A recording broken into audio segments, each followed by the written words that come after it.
Thank you so much for joining us. We are, I know, at a very busy time of year because I'm aware that some of the core reviews are just finishing now. So I'm very glad to see all of you. Good evening. My name is Grace Law. I'm chair of the Department of Architecture and principal of Law Dolman Architects. Just a quick reminder that we have live captioning available, and for those joining virtually, please click the closed caption icon that's on the screen here. And for our in-person audience, you can use this QR code on the screen, and if you need assistance, please visit the AV booth in the back. So upcoming in the GSD programs, on March 26th, the writer and environmental activist Bill McKibben will deliver the open house lecture. Chat Chunrudimal will share his Bangkok Basters research on March 31st here in Piper. And then on April 1st in our own department lecture series called Positions, Mostafavi will join Homi Baba in conversation. So please put that in your calendars, and we look forward to seeing you. For more information in general and to see the full lineup of upcoming events, please visit the GSD's website. So tonight we have the pleasure of welcoming Xaveer De Geyter, who brings to the GSD this semester his unique expertise bridging architecture, landscape architecture, and urbanism. Xaveer established his eponymous practice, Xaveer De Geyter Architects, XDGA, in 1989 after several years working as a project leader with our own Rem Koolhaas at the Office for Metropolitan Architecture in Rotterdam, where Xaveer is credited with several of OMA's most critical works. As he began his own practice, Xaveer described the design scene in his native Brussels at that time as an architectural no man's land. Yet he considered these daunting conditions as a fertile feeding ground. He was faced with a built environment that Carlos Mombiela describes as being full of aesthetic irregularities. In Belgium's capital, Flemish and French-speaking communities amalgamate, and this creates a social fabric that has proved very vibrant and adaptable. The cityscape in past decades, however, has verged on a kind of spatial incoherence, in a sense of fantastical medieval architecture juxtaposed with a neoclassical Parliament and the orderly late 20th century modernist institutional headquarters of the European Union and NATO. So the term Brusselization was used in the 1960s and 70s to epitomize such unplanned, uneven post-war development. The scholar Isabelle Doucet notes that Brussels has a love-hate relationship with architecture and that architecture struggles to love it back. So these retrospective accounts of Brussels remind me of the haphazard patchwork urbanism of cities in the American Midwest, where my own practice originated, and where the tripartite expertise of all three disciplines that Xaveer brings to our community is so much in need. It was in this multi-layered, almost inchoate Belgian context of the late 1980s that avant-garde energy was in the air.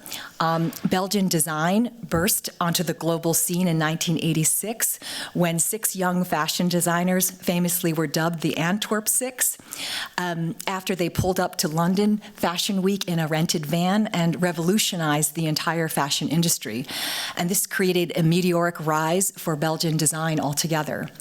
Xaveer, for his part, dug into architectural challenges, noting that chaos is quite acceptable and even enriching as long as you provide the right context. I got that quote from you.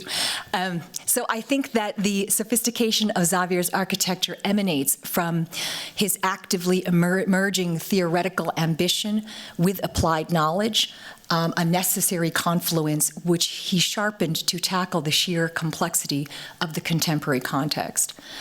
To work with such entropic conditions, Xaveer says he makes his office into a battlefield for a crossfire of architectural proposals. He also has researched the suburban condition. His firm's 2002, his exhibition, After Sprawl, became a seminal book on diffuse urban networks, and he developed methodological principles such as incorporate everything rather than exclude anything, resulting in a heterogeneous body of work and a range of representational modes. A consistent through line of Xavier's architecture, more than narrative, form, or appearance, is his fascination with the program. And Xaveer stays inventive about the power of program to accommodate complexity. And as he says, where program is absent, anything can happen.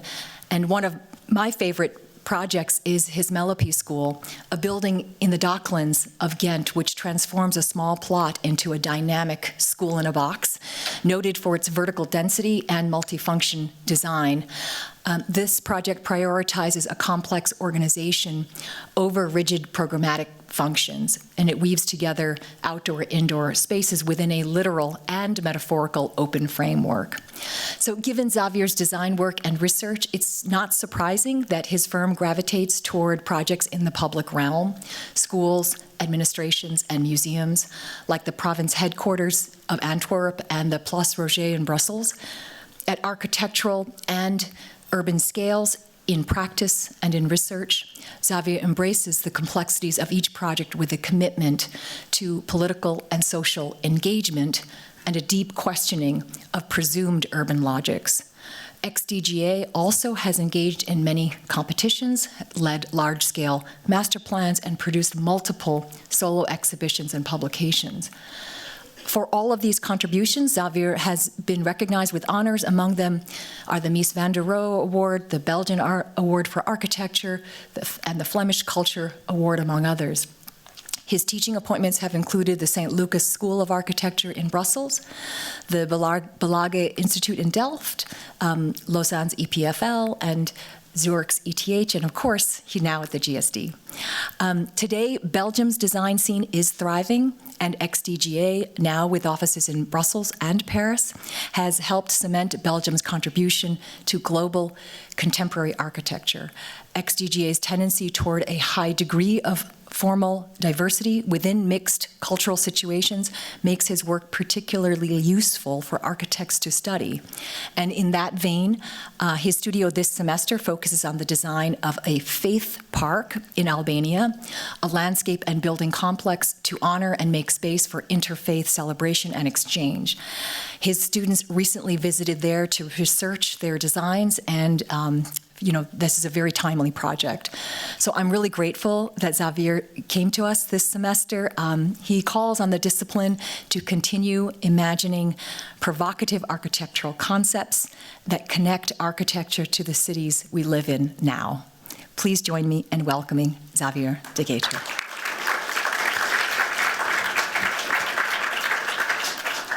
Thank you, Grace. Thank you, Grace, for this very comprehensive introduction.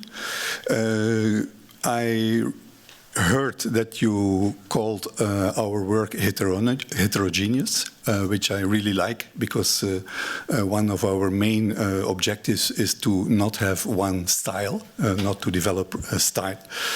And so it is really difficult to, in 50 minutes, show work that is done by 60 people over 40 years. So the title, provisory title, that did not become that did not change afterwards is in fact very well applicable to what I will show. We are an office that does not have one unique selling point, and we embrace complexity, as you said, and so the best way I thought to present what we are doing is through teams that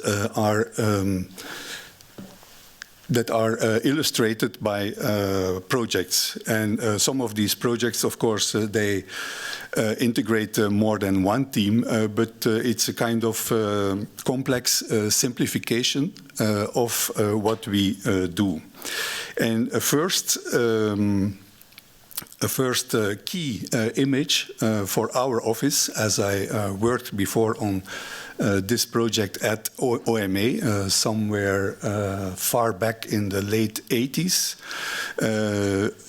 a diagram that is quite well known that represents an urban concept for an area south of Paris of 5 by 5 kilometers in an area that was still very natural, with forests, rivers, and so on, that had to be transformed into a built part of the outskirts of Paris, where we decided to not design the future built parts, but on the contrary, the empty parts. And so this thing is about voids in architecture and urbanism, landscape, whatever. And it is a theme that has been developed further on different scales in the office, because I think it's very well applicable on a smaller scale. Think simply of a patio. Maybe the name void is not always very well appropriate. It can sometimes simply be more about absence. For instance, think about a patio house where actually the patio can do more in the concept of the building than everything that sits around.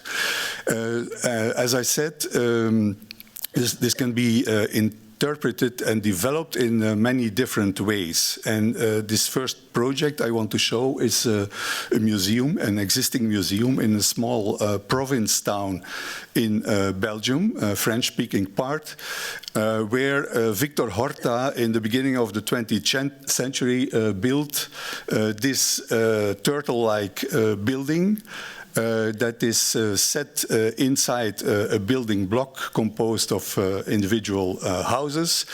And one sees a few capital things, namely that all of the roof is in glass, which was a bit typical for the beginning of the 20th century, and that there is a kind of monumental front and a kind of organic composition of the different rooms of the building itself. The demand was to enlarge the museum, triple it, more or less, with all the new needs that the museum has, but especially to enhance the surface of for museum space purely, because this building houses one of the most important collections in Belgium, a collection made by a private developer mostly in the beginning of the 20th century, end of the 19th century, with lots of work from that time, like Manet, etc. You see all the names here, but also with a number of old paintings, Rubens, Van Dyck, and so on, that were in a very bad, held in a very bad condition. And we started with analyzing the building. What are the essential qualities of this existing building? One of them is clearly the daylight. This is an image that shows all the glass surfaces in the ceilings. And when one would adapt to the standards of today in terms of conservation of paintings, it would, if you would go on in this building, it would mean that 90% of this daylight would have to be cut. Another essential quality, as you can see on this picture that dates back from the opening of the museum, is the kind of organic composition of the plan, with different forms that are make a sort of panopticon. organized in an organic way, but worked out into every single detail, which basically means that if one would have to insulate this building, which is not the case up until today, in order to have these conservation conditions, one would have to disrupt completely this fine organic structure. Finally, the third essential thing is that Horta was not interested in the building block that sits around it, but clearly so in the front that in fact is the viewpoint of a series of public spaces that already existed before. So there is a monumental front and there is a kind of loose back yard that is defined by the organic form of the building, and as I said, there was no interest in this backyard. So one can see that the front facade is in stone, which makes it even more difficult to insulate the building, and while the backyard is in much cheaper facades in brick. The demand was, as I said, to add about 200% to the existing building. Not only a museum space, but also storage, the new museum functions that every museum needs today. And so we did a drastic transformation. We proposed a drastic transformation in two terms, which is visible here. On the left diagram, one sees the existing situation, an organic building inside of a loose leftover inside space of a building block. And on the right, our intervention. We fill up, on the one hand, the entire space by a carpet-like new exhibition building, and at the same time we devoid the existing building from its function of today.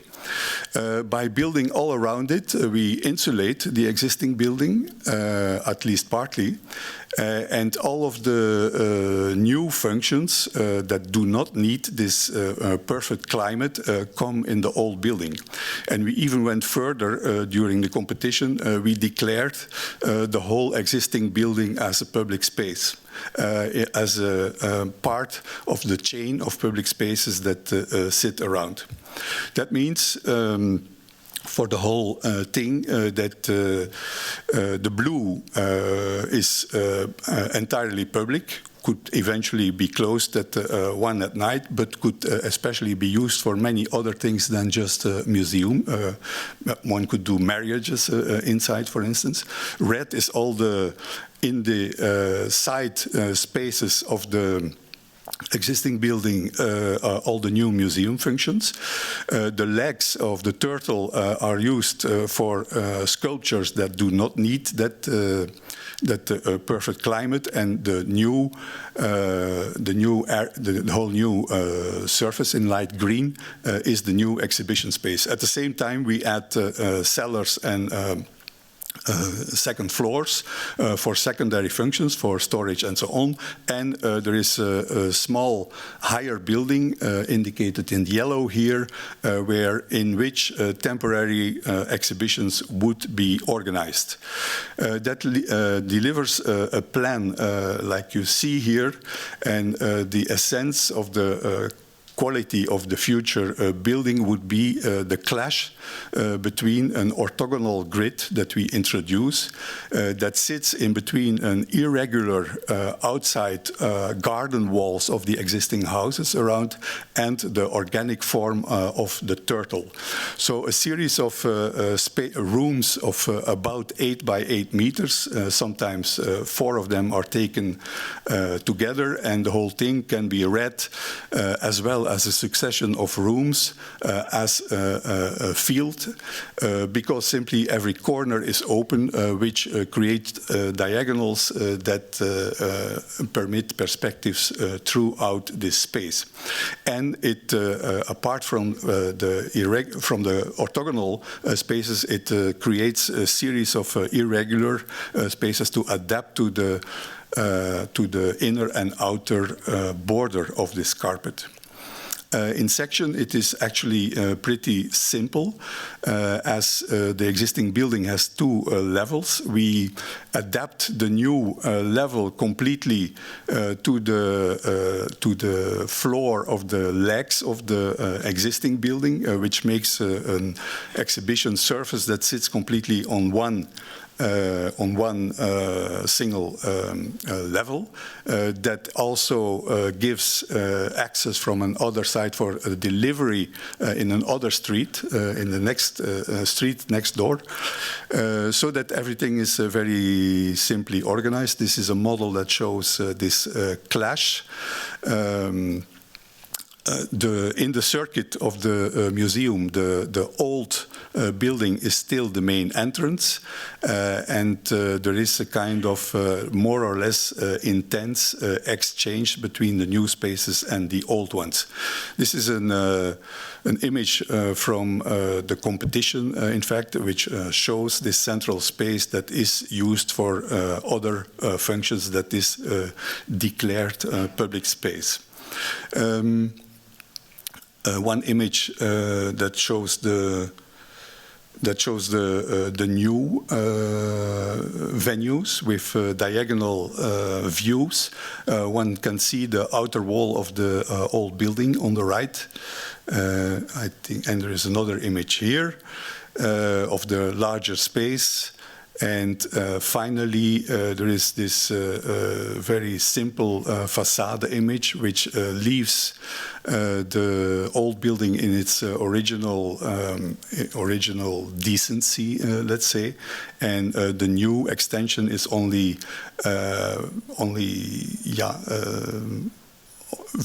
in a very modest way visible, except for the émergence, as we call it in French, the tower, the temporary exhibitions tower that is mostly light in structure, with a gaze of metal all around it to protect it from daylight, all too much daylight. A kind of one example of how we work with voids. In this case, devoid of program. That also counts to some extent for the school that Grace was already talking about. Sometimes this void appears in a very different way. We did a school a few years ago for children from 3 up to 12 years, with for each age different needs. Inside as well as outside, and it sits in the city of Ghent, where OMA a long time ago did an urban plan for part of the harbor that, like in any other city, is moving from the city towards the outskirts, and so a dock is becoming available as public space for the city, and in a small stretch along it between Old Industry and that dock, a first development was designed by OMA, who called their design chopstick urbanism, which basically means that different pieces are put on one stick. In this case, the stick is a path that runs through. I don't know if I can indicate something with this thing. Not sure. Can we indicate? Is there an arrow that? Basically, it is visible on the sketch that you see below. There is a path that is supposed to give some form of intimacy in this stretch of 70 meter wide. So an alternance, thank you very much. An alternance of green public gardens and housing blocks in different forms. In this configuration, there is the white rectangle that is available for a school, and the school is intended as being a public building in the sense that many of its spaces can be used after school hours by the new neighborhood. Also, it means that this path is supposed to cross the rectangle as a public passage in between. The program for the school is visible at the left. The full colors indicate all the different functions that need to be inside, and each of them has a corresponding outside space, playground, that is indicated here in the lighter colors. You also see the surface of the terrain, and it's clear that a traditional school can simply not be built on this spot. So we had to deal with these outside spaces in a different way. Next to it, you see how the basic division was done. We do a building that is as compact as possible, that takes a full half of the site, and that is basically defined by the sports hall that sits on top. The dimensions are simply derived from that. And then further to the right, one sees all the necessary combinations between outside and inside spaces. So the left part becomes a structure where all the outside spaces are stacked one on top of the other. Dedicated to specific programs inside, but also serving as a second fire escape for the building itself. And so the public passage happens in between the inside building and the outside structure on ground floor. These are a few competition images where one sees that the whole site sits in a kind of a metal cage, with the right part being a building built from sunscreens, glass, polycarbonate, infill materials, and the left is a metal structure cladded in greenery with a number of windows cut out in it. And this one shows the organization of this outside space that is directed to the dock, to the water, which gives a spectacular view towards the city center of Ghent, and that really becomes a kind of theater from the moment that children start to move inside of it. This is how it works in section. On the left is the building, on the right is the outside structure. We start from the top. As I said, the dimension of the building is based on the dimension of the sports hall, with additional functions along it, double height, with two exits on both sides, one towards a sports field that sits outside, one from the mezzanine bar on top, that leads to this outside chain of surfaces, in fact. A view from the sports hall towards this outside structure, a view of in yellow of the sports field that sits on top. The blue circle that you see is a kind of children's parliament, and at the bottom one sees a glass floor, a terrace, that covers, in fact, the public passage that sits under it, with slides going down, diagonal gardens, and so on. The same garden you see here on the right The red surface is a kind of climbing surface that links to the bar in the sports hall, with all kinds of objects leading down to a garden that is sloped, and inside of this garden there is a ramp that, as this is an escape way for the building itself, that cannot be more than 4%. We go further down. The middle part of the school is organized around the Mensa that sits at the center, and that is also directly related to this outside glass floor, with classes organized around it on 2 different levels. This is an image just after construction of this Mensa. This is how it sits in the section. And this is another view towards the dock and the city outside. So when we built this, we were actually surprised of the reaction to it. Still today, there is on almost daily basis visitors coming to see the school. Very annoying for the school itself, for the classes. But in fact, what we found out is that it is a building that could become a typology in itself, as many schools and school directors have the same problem of having to make schools with playgrounds on sites that are way too expensive to do playgrounds.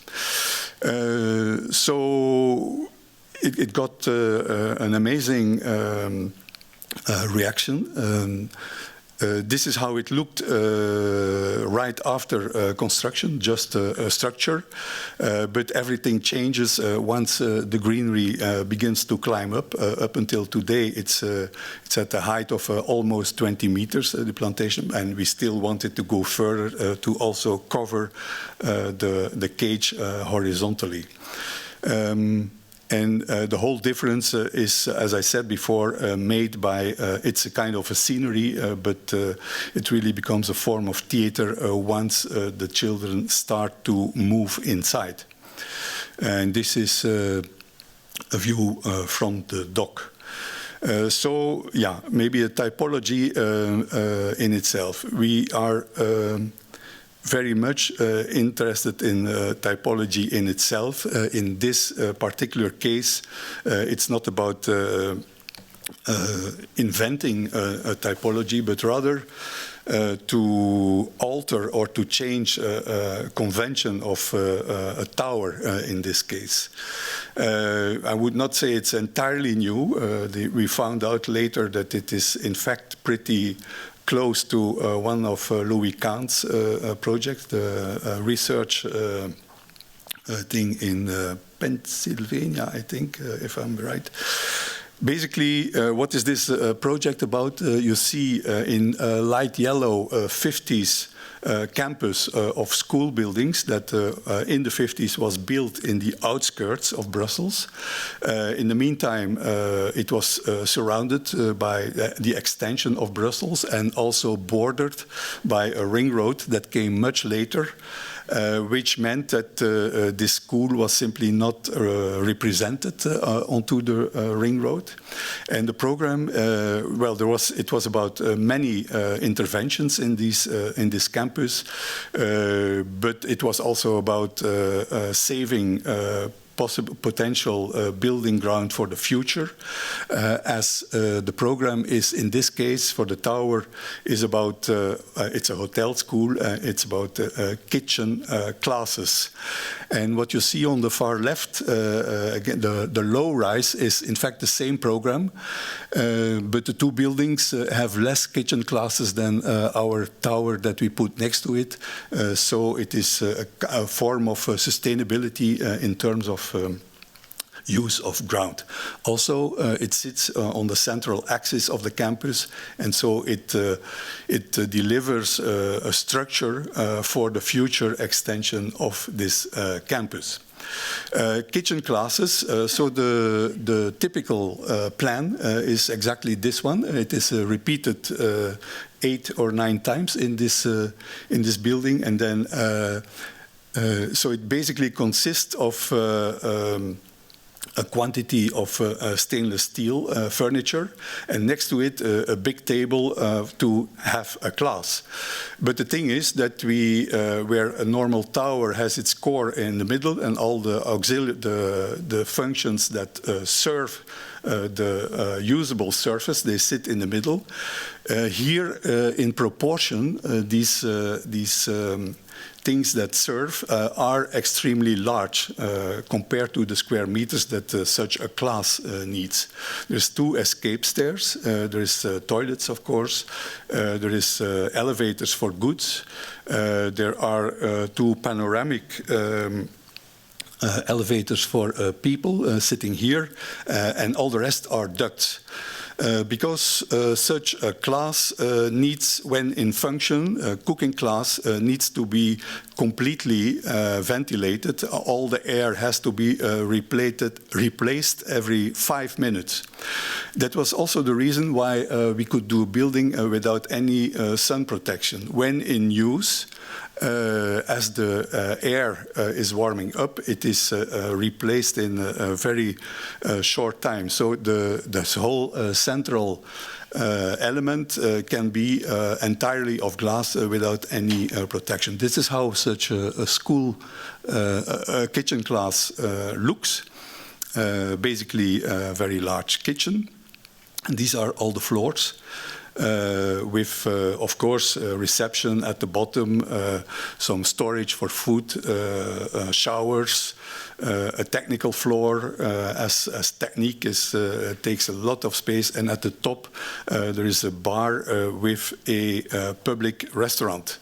And this is how it looks, floating concrete floors, very thin, with a beam all around that is supported by the cores that sit on, divided on 3 sides of the tower, in construction that looks like this, very simple, in fact.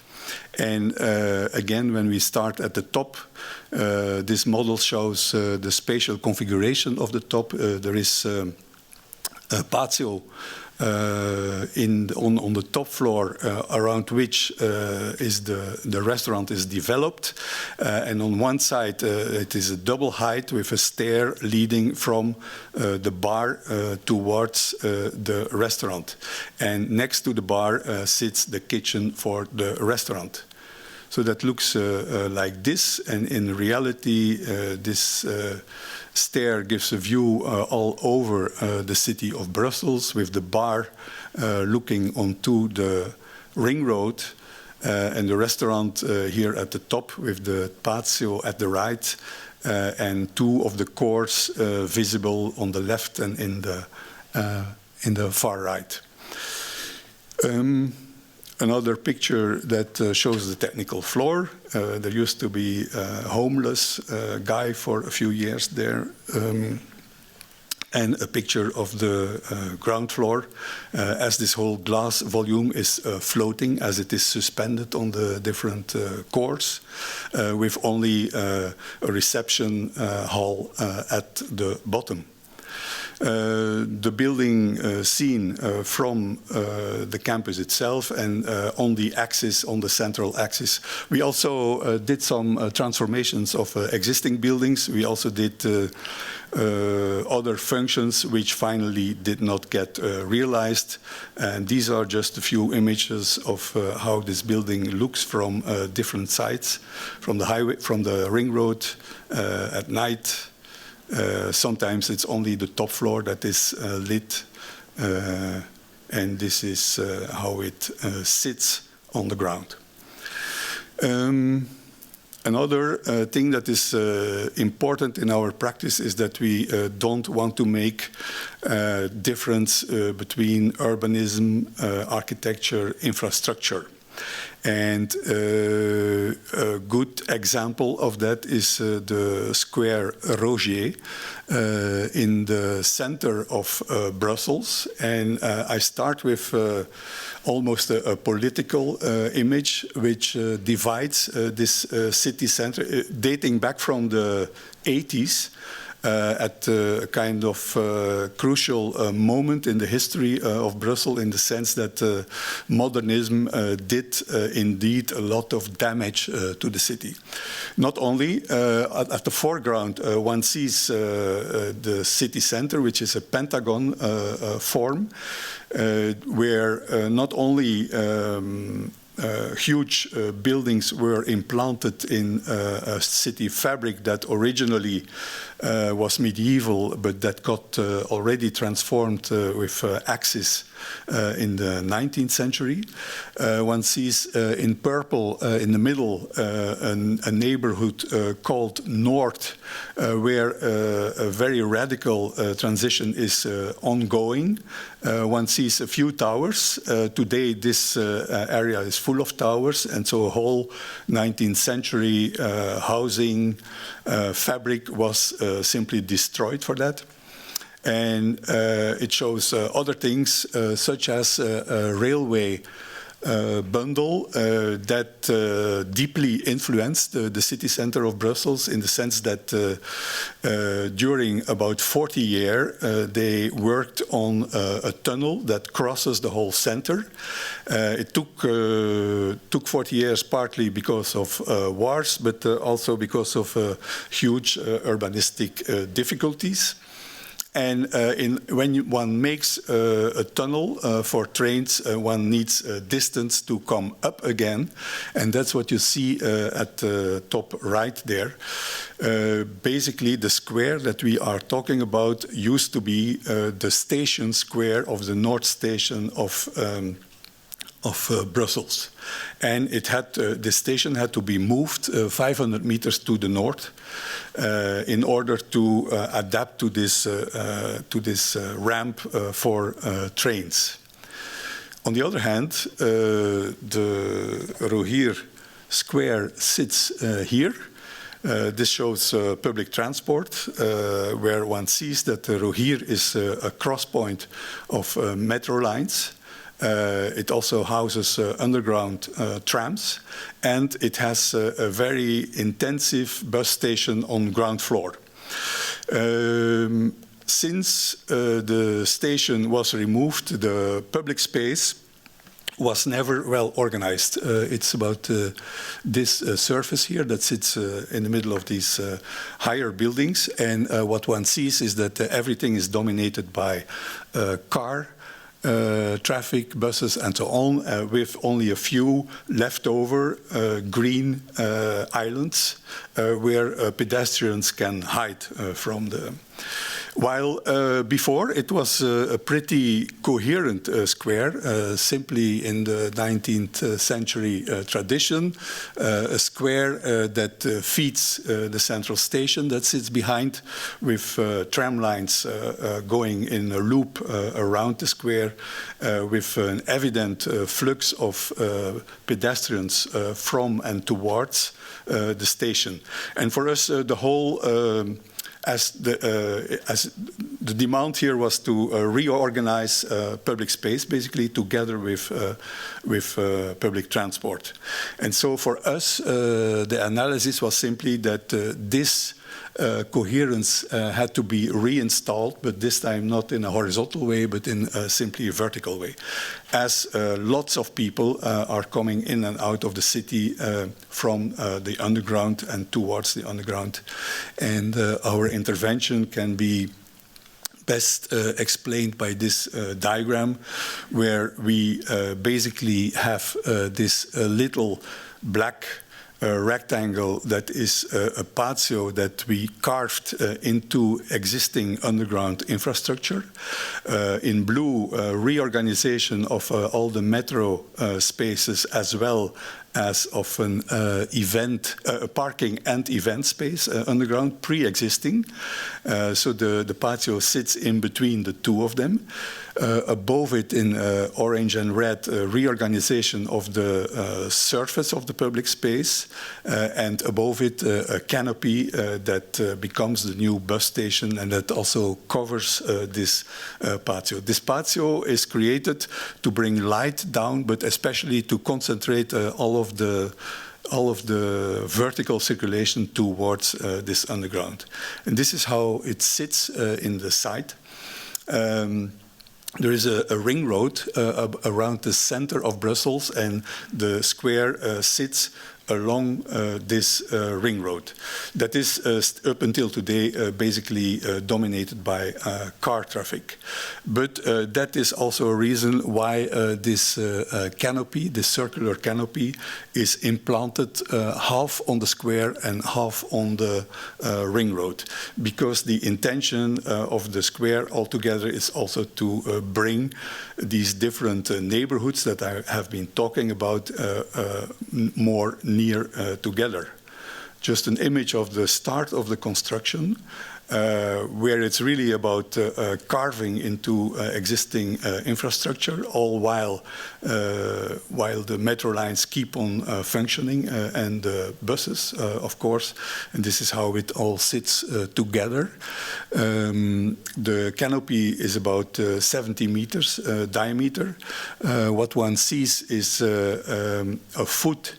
I will explain it later, a foot of the canopy, a central foot that starts as a rectangle as it is based on the existing column structure underground, and that develops into a hexagon on top where it meets the structure of the canopy. And it is also sloping because we absolutely wanted this canopy to be symmetric on the square. So it sits half on the space of the ring road, half on the square, and in the other direction it is symmetric. So this is, here you see this first intervention.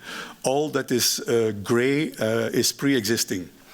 Car tunnel, one metro line, under it connection to a shopping center that sits on the other side of the ring road, and on the right of the patio, there's parking garage and underground event space. So the patio also provides light to this event space.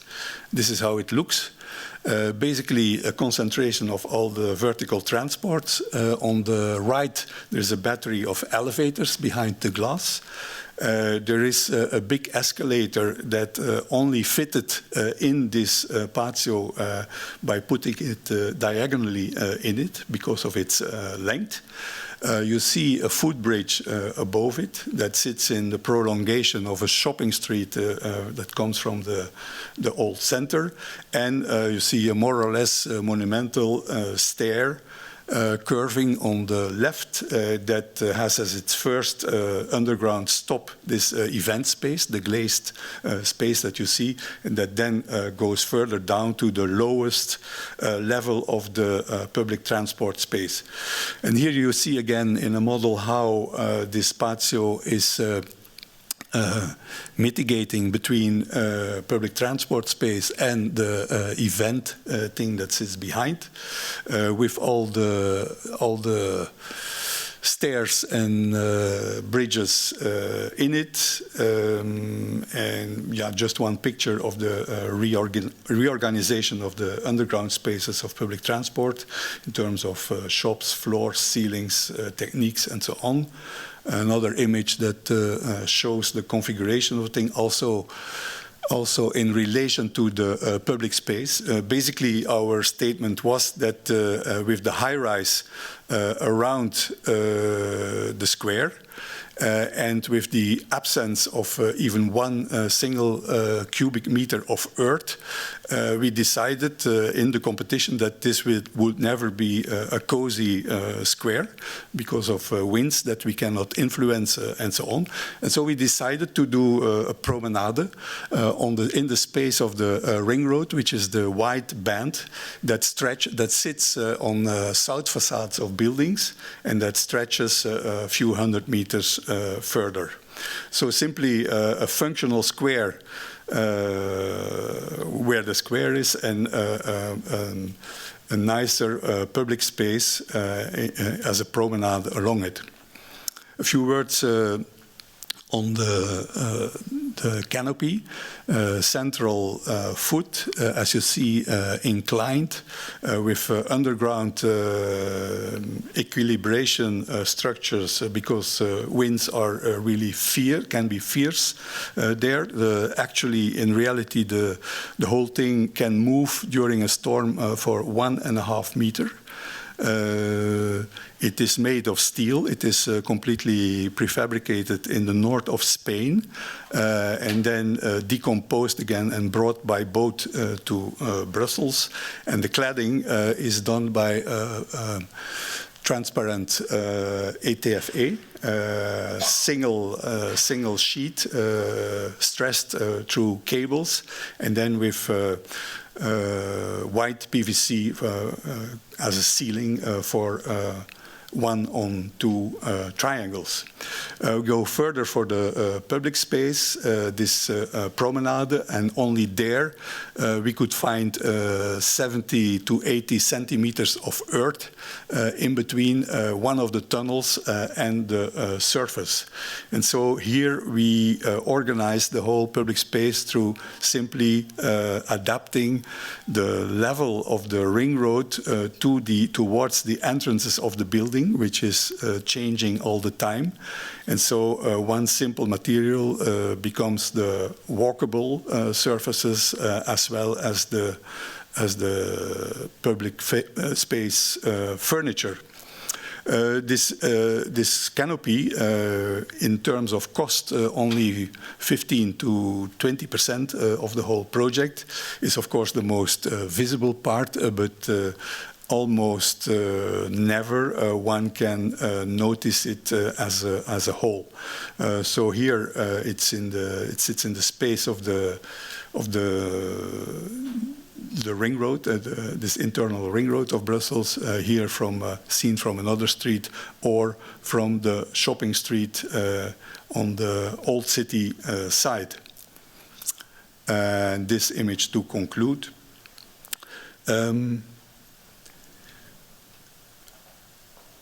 We go further with a building that is much more recent, that is essentially a commercial building.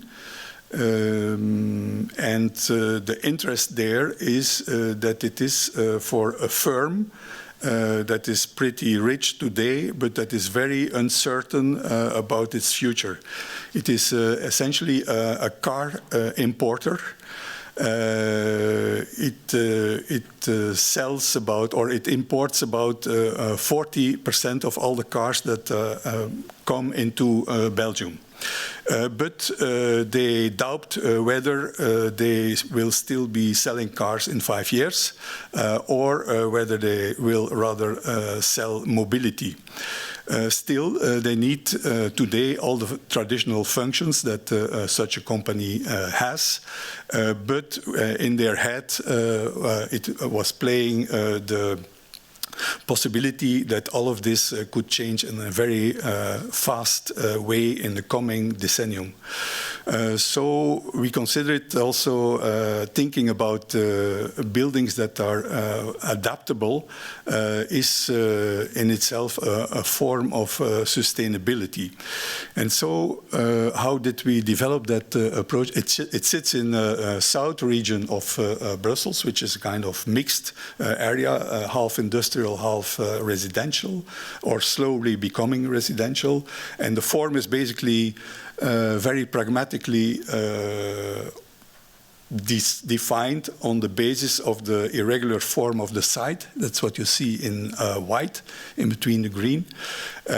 On movement of cars, as well for a ramp inside the structure, as for maneuvering trucks outside. And it is a form that is also defined by the bending of the roads that sit along it, and it is perforated with patios that sometimes are outside spaces, sometimes become atriums, lobbies, and so on. And the idea is was to make a very heavy structure. This is the final form with a main ramp on the left. with patios and so on, with the roof used in different ways, but the essence of the building is not the form, but the structure. In blue, you see a concrete structure, a very heavy concrete structure on a basis of a 16-meter grid. A concrete waffle structure that can take up to 1,200 kilos per square meter of load. From it are hung steel floors in red that are designed in such a way that they can be taken away locally according to future needs. At the bottom, there is already a double height space for the garage that they need today, but electric cars probably don't need garages anymore, so that is one thing that might disappear soon. On this plan, you see the 16-meter grid, you see the waffles, and you also see small dots that are steel bars on an 8-by-8 meter grid that hang from these heavy structures. And this is the program of today, which I will not detail, but it has all to do with cars and bicycles and repairing and so on. But again, the essence of the building is this. That this concrete structure could last for 100 years or more. Also, we have the example in Brussels that Citroën garage from the 30s that is hardly a building, that is made of 3 millimeters of glass or 5 millimeters of asbestos cement, is now becoming a museum. So there is potential for this building in the future. But basically, the thing is that this concrete structure would last for a very long time. The steel floors that you see above, they could be changed in the course of time, no period indicated. The facades or the whole wrapping around it is supposed to be independent from these steel floors. So it can last for a longer while. And then, of course, there is technical installations and above it dividing parts and so on that can be changed very often on the basis of 10 years or 20 years. A few construction pictures that you see here, double height, in this case, the hanging of the steel floors under the concrete structure with very thin steel bars. Also here, and then one of the patios that is becoming the central atrium of the selling part today, where bicycle shops, car shop windows are organized on different floors, as well as working spaces. The same space looking outside with a curtain glass wall and a few images of the spaces inside that were not obviously not filled in yet at that moment, but that can have very different uses because of their internal height. It can be offices, can be workspaces, and so on. Up until today, the whole one half of the building is just a parking garage. Also, that might change. One image of the garage so far today. The system of the facades and the back of the building that is just an open structure up until today with a ramp going until the last floor and a more representational facade in merely glass onto the boulevard.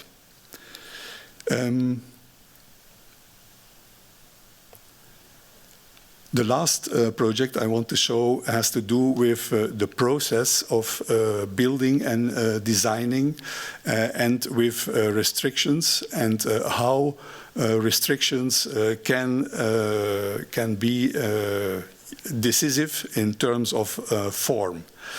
Normally, we are architects that are not so much involved with forms, I would say. It is almost always, form is always derived from something that we find on site, or that we analyze, or that we develop through. It is about, it's a civic public building, again, a competition in the city of Antwerp. This aerial picture shows their existing venues, all of this here. And with a very specific restriction, basically this building that dates back from the 70s could not be adapted to comfort demands of today, because simply the floors were built too low, so no space for technical installations at all. Also, the building was completely, as it dates back from the 70s, completely full of asbestos. But then there is this building that they called the pavilion. That is, in fact, a building of 70 meters long that dates back from the 90s. And in political terms, they asked to keep at least the two lower floors of it, because only because it existed only since the 90s. And so politically, they could not afford to destroy a building with this such a young building. That was in itself very influential in the design. But the other demand was to compare to what there is today, buildings and infrastructure, to make a very compact new building that leaves as much space as possible unbuilt, in order to be able to make a public green area together with public garden here, a small park here, and if these three would come together, they could form a substantial green space inside the city center of Antwerp. We are located here, and if you count all of this as a green space, it would have almost the size of the central city park. So the whole design was very much influenced by these restrictions. On the far left at the top, one sees the existing situation with the different buildings. We didn't like this building, also especially not the interior, because it dated back from the 90s, and the best reminiscence, it always made one think of Brezhnev and the whole Cold War atmosphere with leather and so on. We soon decided to take 2 floors off, which are the political offices, which are basically individual offices for the politicians of the province of Antwerp. What you see on the right. Then all of the program, we put it as a cross, as a bridge building over this pavilion, simply because we wanted an entrance to the building that is not far away from the street that is running here, because okay, one can ask to keep this building, but if one wants to make this park space as accessible as possible, then it really is a kind of functions as a border. So this putting this program transversal breaks this border somehow and gives access to the building. But then we were not happy with this, because simply this is built today and would have to be a new park, while this part has many trees of 100 years and older. So we absolutely did not want to make a new front and back. And that's basically why we warped that volume around one corner, one vertical corner of the volume towards the south, basically. southwest, which gives quite some more visibility and light to this park that sits in the back. And we thought it was allowed to do such, as we are talking about a public building that can have some form and that can be probably more visible than an average building. So this movement means all of this in the plans. We start with an orthogonal cross, which is basically the pavilion with a bridge building over it, which you see at the left at the bottom, which is the entrance floor, or a half-sunken entrance floor, but with cores that sit diagonally in the plan. While these cores at the top, they fit completely in an orthogonal way in an office floor. And indeed, the limitation of this warping sits in this section. The core is still a vertical one. As you can see, it starts on one facade at the bottom and it ends on the other facade at the top. So the building in itself is a bridge building that is based on these two cores that has spans in steel indicated in red here in between the two cores, but also the facades function as a bridge structure. Triangulated, that is where originally the form of the windows comes from, but then we found that this form of window was in fact very much adapted to the demand for a form of sustainability again, which is that a balance needs to be found between optimal daylight and not too much heating up of an of an office space. And so these triangles, as there is very small surface at the bottom, which basically is not useful light in the building, but which warms up, which adds a lot to the warming up, and a lot of glass at the top against each ceiling for daylight that can come deep into the spaces. So this is how the structure works. The program is like this. It's not just an office building. It's a civic building. It has several public functions. Among them, exhibition event space, a library, but also meeting spaces and so on. So a number of floors can be visited by the public. And then there is also a certain form of hierarchy. The political floors are on the top. The administration sits in the sloping part, and the library sits in between.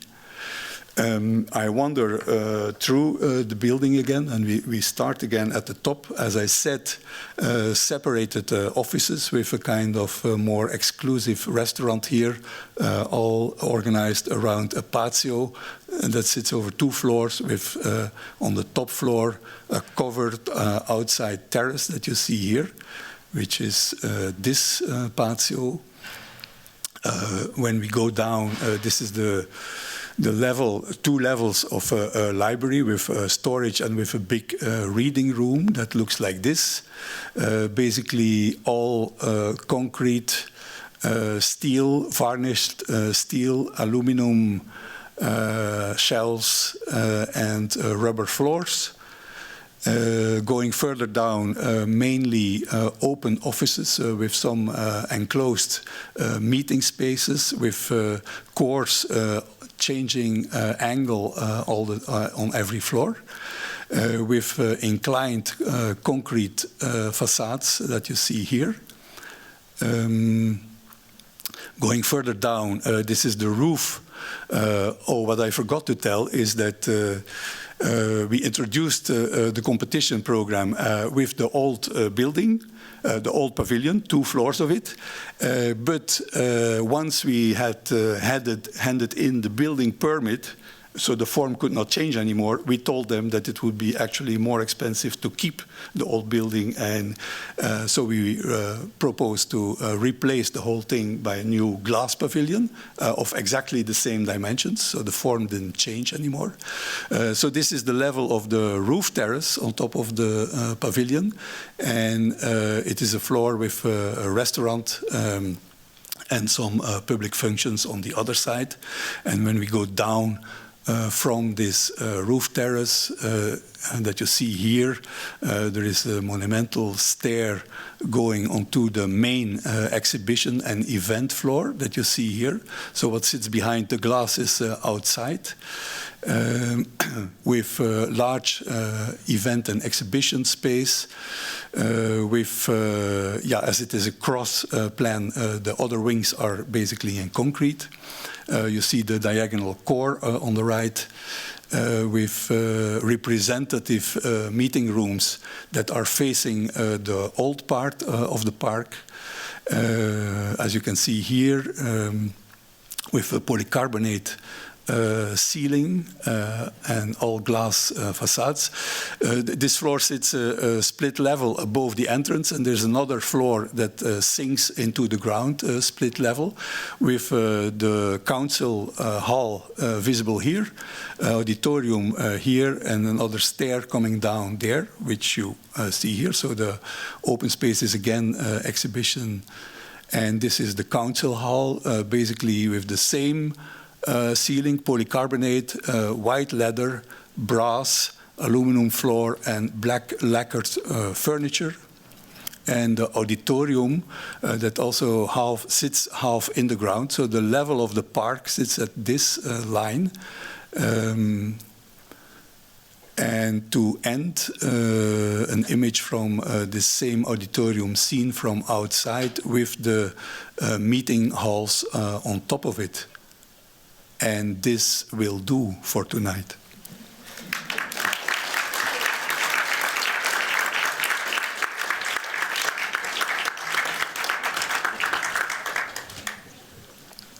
Thank you so much. It's really incredibly delightful to see the spectrum of the work also from different periods of your practice, so I'm grateful for that. I'm super interested, you showed this project last, and it seems almost, how shall I say, it's like the inverse of the kitchen tower. So, first of all, I might start by saying that when one hears you talking about the projects, you have a kind of impeccable command over the programmatic responsibility that you can see in so many of the ways that you seem to understand how the building needs to function. And so there's a really, in general, an incredibly tight fit between the understanding of that program and how you then organize the buildings. But then if we just take the two projects, the kitchen tower and then this tower as a kind of comparison, the kitchen tower it feels like the building simply conforms to its program in as radical a way as it can, even so much so that the egress stairs are and everything else is, can sit outside of that. And then we have this project here, this bridge tower, that is, very much a form from the outside. And so I would love for you to just talk about the process that makes both of these things. Is it the same, actually, or how does it differ? And maybe you could just tell us a little bit more about how these come about, because again, we end up with two very different kinds of strategies, if you will. I think I gave some clues for how things were developed in both cases. In the case of the kitchen tower, there was two important arguments. One, unlike all the firms that install themselves on the ring road and that are very visible and so on, this school was not visible at all because it pre-existed. And so there was the argument of making the school visible from the ring road. That's one. And the other one was simply that available ground building ground for the future is limited, and so it was important not to do the same kind of kitchen classes that were shown on the left of the tower, and to, on the contrary, take as little ground as possible, while restructuring the campus with its central axis. So these were the basis to develop this tower. So in a way, you could say that the arguments are similar, because maybe it's self-imposed restrictions in this case of the kitchen tower, while for the province house they came from the client rather. I'm also. But both projects were competitions, so which means that at the start of the project, there is no exchange with the client. So he has his pre-written program, the way he thinks about the project, and there's no exchange, which we like a lot. That's why we do that many competitions, because for a while, at least, you can work on an architectural project without a client, basically. Yeah. I love it. Thou shalt not have clients is the new T-shirt slogan. I'm also curious, who do you admire? When you think of when you're looking at architecture, past, present, future, who are you looking at? I'm really curious. That's an endless question. I mean, or the answer needs to be endless. I like very much Renaissance. I like very much Mies. I like some of his German Sepp Roof, for instance, to be a bit more. I like the early OMA. Really awesome. Any more? You want more? It's interesting. So there isn't an architect that you tend to return to. And I'm actually also curious because maybe I'm thinking about there's a certain quality to some of your projects where you're, the idea for flexibility and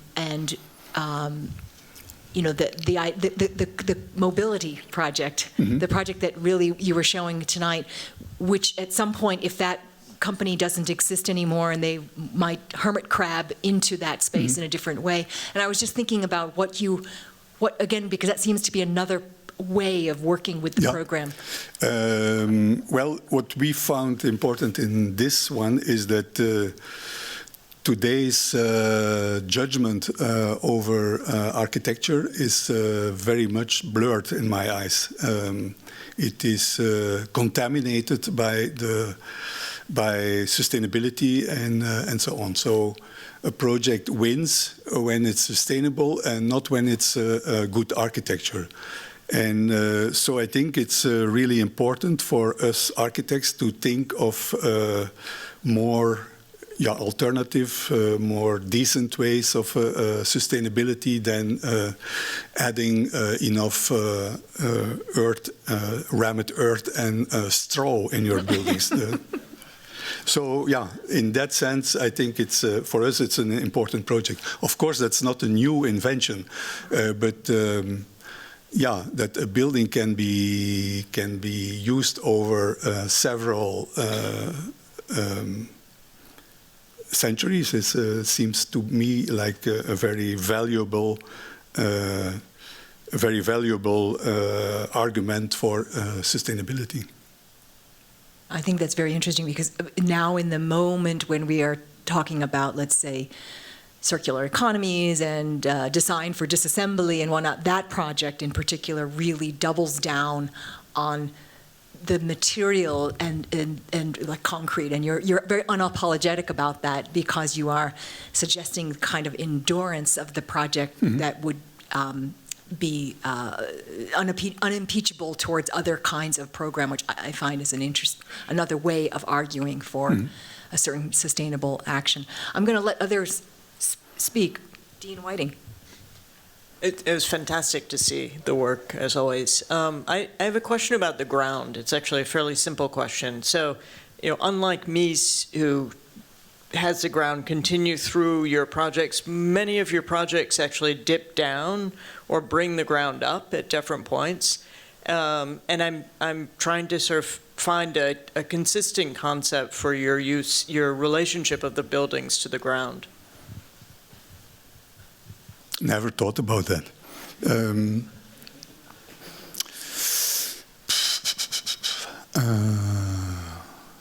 I have no general answer. We can talk about it later.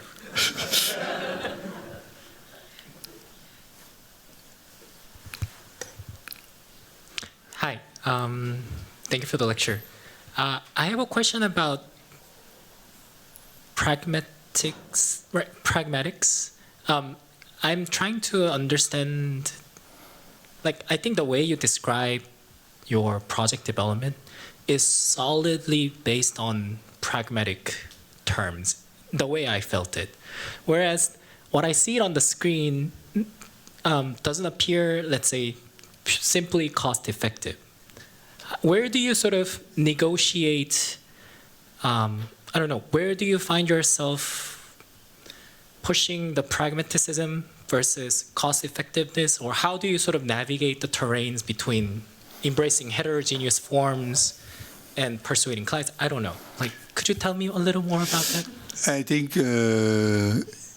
yeah, when we start a project, we consider everything as equal possible potential input.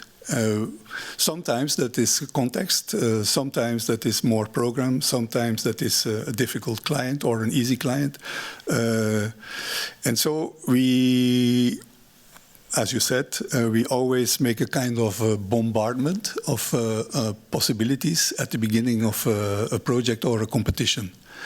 And I also told that before many times. At the start of a project, there's only two possibilities. Or you have no clue, which is often the case, or you have a certain intuition. And in each of the two cases, we work in the same way. And that's maybe the heritage I took from OMA, which is this kind of testing the whole situation, in fact, through a number of different ideas, inputs. And in one case, when you have no clue, through this bombardment, you slowly start up an argument. In the other case, the bombardment only serves as a kind of double check of your intuition. And so, as I said, when it comes to pragmatism, it's of course not only pragmatism, but it's an important factor. Only, yeah, as 90% of our projects come from competitions, you have to take into account a large number of things that you might like or not like.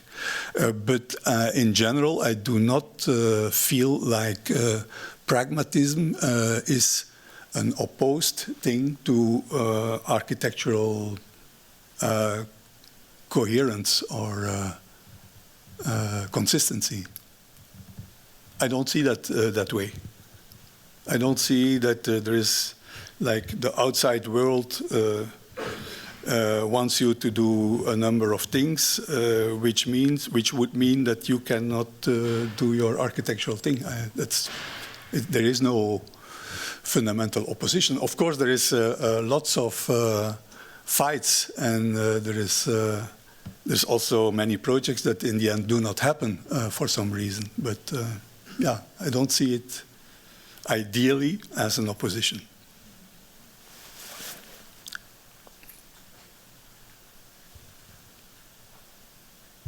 Hi, Xaveer. Hi. Where are you? Ah, there. Hi. It was fun to see all of your work together. You have such a deep body of work, but I'm wondering, are there any projects that you're hoping to receive a commission for now that you would like to do? Or maybe a project that if you could do again, you would do very differently now? No, there isn't. No. Well, we've been to Tirana together with our studio. We're actually doing 24 projects in Tirana. It's a country where so far, up until today, everything is possible. We're doing even churches and things like that. We do islands in the sea. I can't imagine what I could not do in Albania, but I think it will be restricted in time.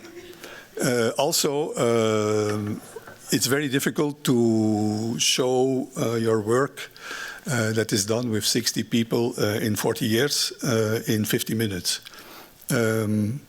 Every year I do an overview of what we have done that year for the whole office. And last year we did 52 projects with, we worked on 52 projects with 60 people. So of different scales. And yeah, I really, yeah, I have a difficulty to find something that I would like to do that I will never be able to do. Also, I'm 68 and I still go on for 30 years.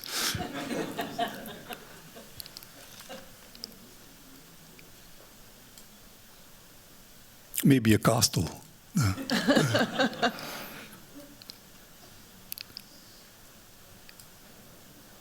Other questions?